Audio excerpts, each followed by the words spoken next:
So guys, in this video, just quickly wanted to cover kind of the stuff that stops Kashtira. A lot of times we are always pro Kashtira on this page, but obviously with it being an enormous pain in the butt that you're going to have to be ready for, these are just some cards to kind of help you in case you're not planning on playing Kashtira. Shame on you. Grave of the Super Ancient Organism. We've always kind of jokingly called it another name, which we will leave alone because we're a family page.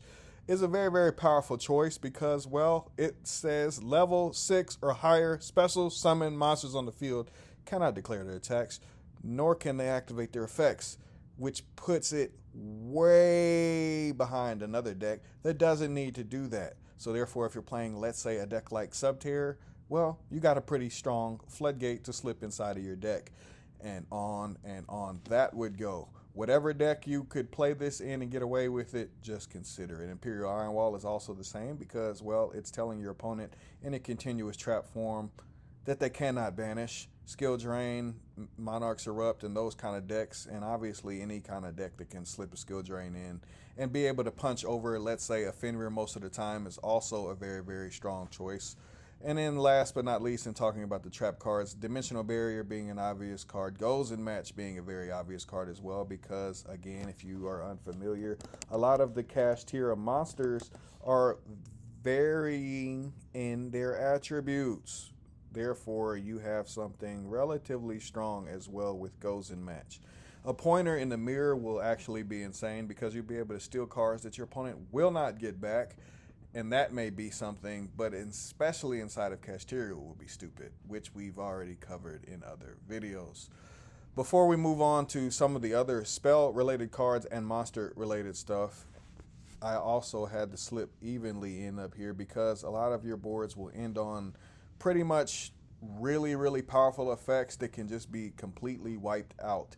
And if they really don't have like an answer for when they get evenly matched down to probably a Shangri-La, well, they're just going to be way, way behind. And then if you kaiju them on top of that, well, they just lost. So evenly matched will obviously be a strong choice as well. Sacred Sword as well as Prosperity inside of a mirror match, covering that quickly, will definitely matter. If you're playing Prosperity, you'll be playing this Goliath card, but where you might have a back effect, the strong effect being Prosperity can put this under an Arise Heart.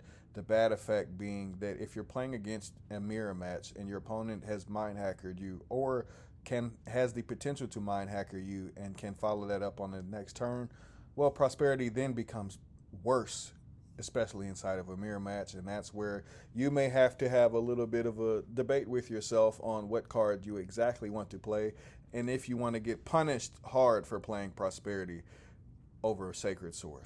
It's just up to you guys. We've already covered tasking as much as possible. We've already explained how Book of Eclipse and Swords of Concealing are really, really strong. But another card that is strong and will probably be played inside of mirrors as well as be a strong normal summon is Chaos Hunter. If you have Birth on the field, you can pretty much freely normal summon this card and your opponent cannot banish.